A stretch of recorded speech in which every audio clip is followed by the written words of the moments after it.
Guys, mangunguha tayo ngayon ng pomelo. Nandito ako ngayon sa aking farm. Char, my farm! Ayan oh. Ayan.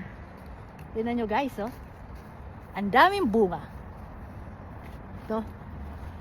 Pero hilaw pa yata to. Kunin na natin to. Ay, luckily, mababa lang yung mga tanim ko. Manang-mana lang sa akin. Meron pa dito. Ayan, pakaraming bunga.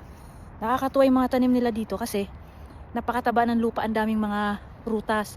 At ang kagandahan nitong park na to, malapit lang sa bahay ni Madam. Kaya, pag gusto kong kumain nito, nandito lang sa tapat namin. Ayan, doon naman yung mga tanglad ko, di ba? Ito pang isa kinukuhanan ko na matamis din yung puno. Di ba? Napakaswerte ko. Tingnan mo, hitik sa bunga. Guys, ito. Ang puno na hitik sa bunga. Ayan. Mga hinog na ito. Kaso medyo mga matataas ng konti. Wala akong maabot. Ito.